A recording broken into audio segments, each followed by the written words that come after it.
Hello साथीहरू, good evening. सन्चै हुनुहुन्छ होला होइन?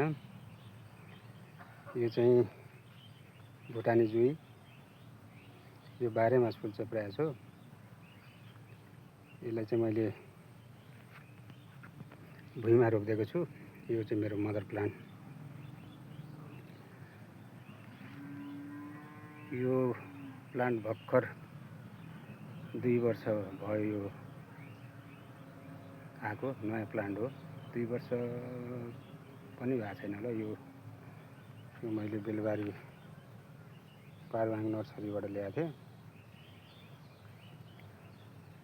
एकदम यो फुल्दा चाहिँ पुरै पछि चैत वैशाखमा पनि फुल्छ, यतिखेरसम्म फुल्छ। पछि अनि जाडो मौसममा चाहिँ अलिक रेस्ट गर्छ यसले। यो राम्रो प्लान्ट छ। मन्डेभिल्ला पिङ्कबाट, अनि यसको व्हाइटबाट पनि छ।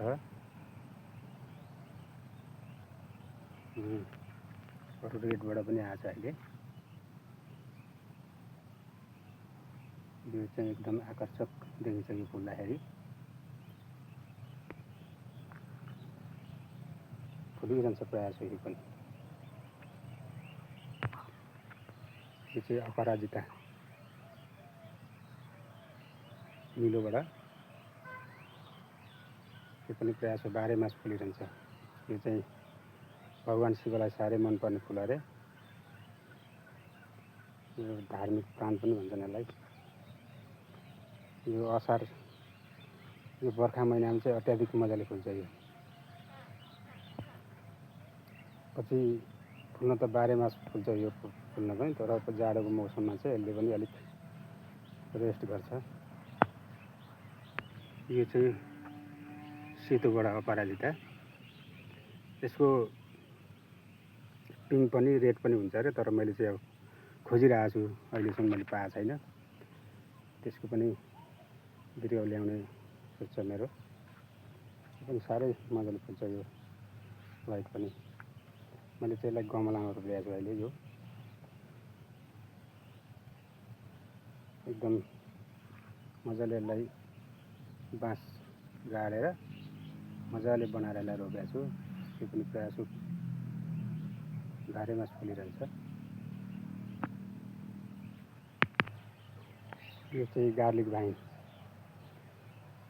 यो चाहिँ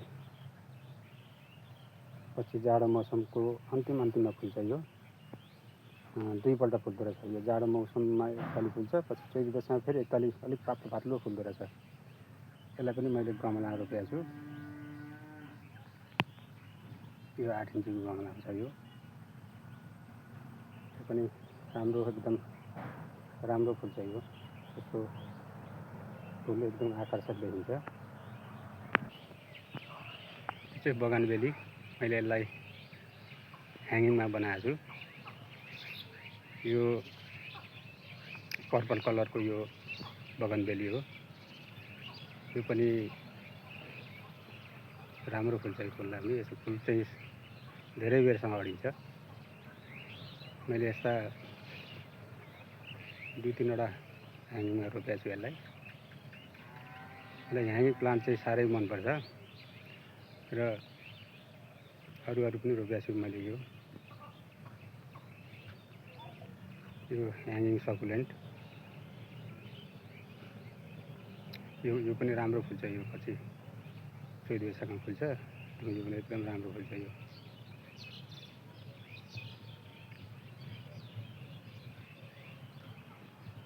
पानीको बर्खाको मौसम छ, सबै झारै झार।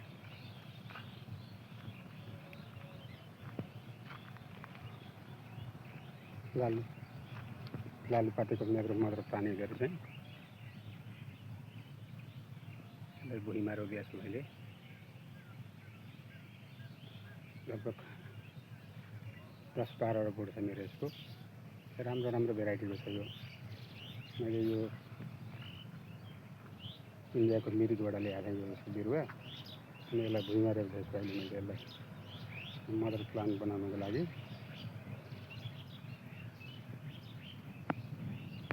चाहिँ मेरो सकुलेन्टको भेराइटी खासै त्यस्तो धेरै त छैन, त्यही पनि अलिअलि। यो सकुलेन्ट पनि मलाई साह्रै मनपर्ने प्लान्ट हुनेहरू। खासै यो चाहिँ खासै बिक्री हुँदैन, तर यो मेरो आफ्नो सोखले आफ्नो लागि अलिअलि बिक्री हुन्छ, खासै त बिक्री हुँदैन। मलाई चाहिँ साह्रै मनपर्छ यो प्लान्टहरू, यो सकुलेन्ट प्रजातिहरू, क्याक्टस। यो क्याक्टस मेरो यो पनि मदर प्लान्ट हो। यो पनि एकदम राम्रो फुल्छ, रेड फुल्छ, रेड कलरको एकदम राम्रो फुल्छ। यो एकदम आकर्षक देखिन्छ यसको फुलेपछि। यो पनि चैत वैशाखमा एकताल फुल्छ। र साथीहरू यस्तै यस्तै प्लान्ट छ पनिता नर्सरीमा। पनिता नर्सरीलाई लाइक कमेन्ट सेयर गरिदिनु होला। तपाईँहरूको लाइक कमेन्ट सेयरले मलाई अलिक हौसला दिनेछ। हस् त, बाई बाई।